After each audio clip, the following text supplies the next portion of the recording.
From Project 21 to have none other than Horace Cooper with us. Welcome, my friend. Good afternoon. It's always a pleasure to come on the program. Because there are always people who are making news for us to comment on. Absolutely. Including the Vice President of the United States, who thinks emergency aid provision should depend upon your skin color. Play cut.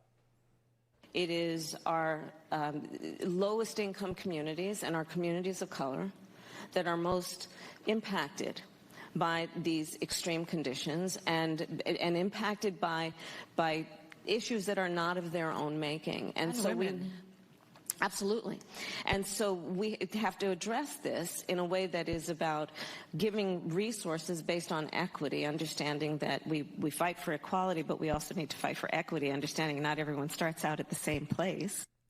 That grin at the end, it's just creepy how she says, she puts her fist up first, Vice President of the United States, we fight for equality, but we've got to do the equity thing because not everybody starts at the same place. That's a crime as far, I'm not a lawyer. That's my first observation. I got two. Go ahead. First observation, that would violate the law. It's not only unconstitutional, it also would violate the Civil Rights Act and a host of other provisions. Explain why. That say that the government may not predicate the provisioning of its services based on your gender, based on your nationality, based on your race, or any other facet about you. And if those laws didn't exist, the U.S. Constitution would prevent her from doing so. What we're talking about is creating FEMA assistance based upon the Woolworth luncheonette counter model. Yes, absolutely. Right? Absolutely. And that's my second observation. If this could ever be implemented, it would be remarkably dangerous. Well, let me explain something. Please. In a normal society, whenever there are services that are offered by the government, you as a citizen may choose to participate, you may choose not to participate. They have hoops that they want you to jump. Fill out this form, you must be a resident, all these kinds of hoops, and you may decide you don't want to and just ignore it. In a disaster, when your very life creations, all of your assets, your home, everything, your car has been destroyed, you are not making a negotiation with government. And anything that government might demand of you, you'd have no choice but to capitulate. A government capable of withholding some of the neediest assets in your time of emergency is a government that would have unbelievably inordinate power. What she said is not simply, oh, when it comes to welfare, oh, simply when it comes to health assistance, as a general proposition, we're going to start discriminating. That's illegal. No, when you are at your most vulnerable, she wants the government to be able to force you. I will admit, I am a bigot. I discriminate.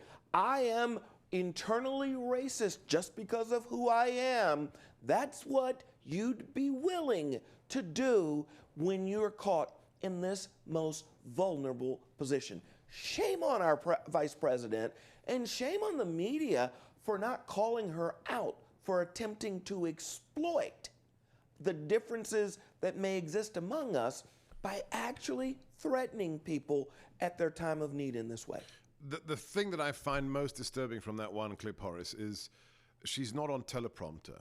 She's actually talking from the heart, and she smiles. So this is fully internalized ideological viewpoint. She isn't making it up as she goes along or reading a script somebody else gave her. She says, equality is great, but we need equity. That's my point here. Let's pretend, because what she said wasn't qualified. Yeah. Wasn't qualified. So let's pretend we were talking about the transportation bill. Then we could talk about how it's illegal. Then we could talk about how it's unconstitutional. What she wants to do is this across-the-board idea, even in the context of providing life-saving assistance. A government capable of deciding what you think internally and forcing you to confess to things as a predicate for receiving assistance is totalitarian. What she represented there was a totalitarian impulse. Yeah. When we're talking about the provision of food, of Yes. clean drinking water, Yes. of shelter in a hurricane, and it will be predicated on where you were on the socioeconomic ladder to begin with, or what your skin color is, it's just Or wrong. your willingness to admit how sinful, how wrong you are, how you need to be abased. It is a totalitarian. I used to call it latent totalitarian instincts. It's not so latent anymore. Follow Horace Cooper and his works at Project 21 News. We're going to continue the discussion. Very interesting clip from a former Fox colleague of mine you don't want to miss. Freedom is not free. Veteran-owned and veteran-operated Midas Gold Group understands that principle as well as any company.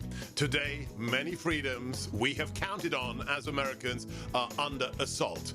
We must peacefully fight for the freedoms we hold dear and add freedom where we can to our own affairs. I just received an order from my precious metals dealers at Midas Gold Group that included these beautiful gold and silver American Eagle coins.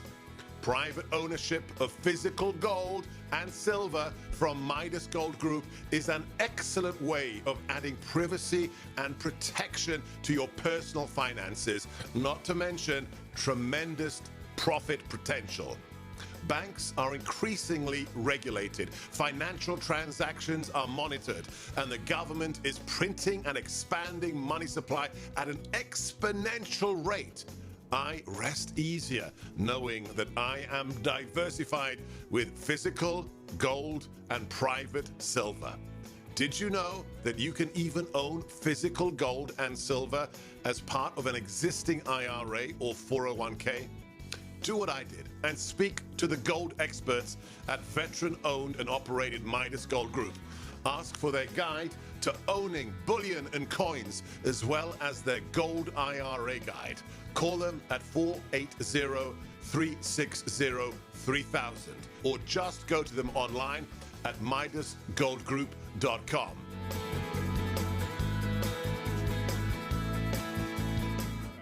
All right, Mr. G, what do you think of that kill me chappie? I never know what box to put him in. That's because he's back and forth usually. Right. He kind of goes in between, right? Yeah, but sometimes he does some good things. Sometimes he gets angry at BS, and he did with that disgrace to the naval uniform, former Admiral Kirby on Fox News, talking about vaccines. And tell you what, Brian bought his A game. We all know that this vaccine does not address any of the variants we're currently experiencing. So therefore, there's minimal positive to getting it now, which is why you guys don't even talk about it. To invest in our people and train them and then dismiss them for experimental vaccine is folly when you can't recruit. Every one of your branches can't recruit their threshold, yet you're kicking out good men and women. How do you explain that?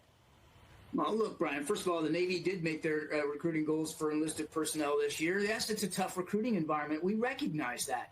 But it's also, you have a requirement to be healthy to be able to serve. And this is a valid military requirement. It's a, you really it's a think lawful so? order to get the vaccine. And look, even if it doesn't prevent you from getting COVID, I'm double boosted. I got it myself here just the last That's your week or so. decision.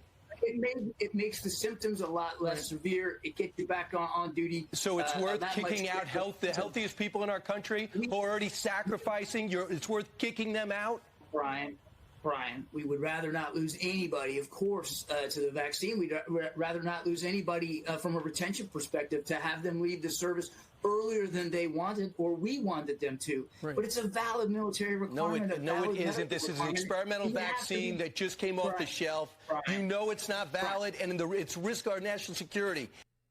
I'm surprised Fox let him use the phrase experimental vaccine on live television. As we played that clip, Horace, you laughed when he said, it's a valid medical requirement, but I caught COVID after being boosted twice. So if it's not Vice President Kamala saying skin color is going to affect whether you got federal aid, how are they uniting us? How is the uniter-in-chief uniting us by kicking tens of thousands of people out of the military based upon vaccine status? All right, so we're about a month and a half away from the biggest repudiation politically that this country has seen in quite some time. And this is one of these examples. You know, former President Trump was able to put into place what's called free to choose for your medical treatment. Implicit in the freedom to choose is the freedom not to choose.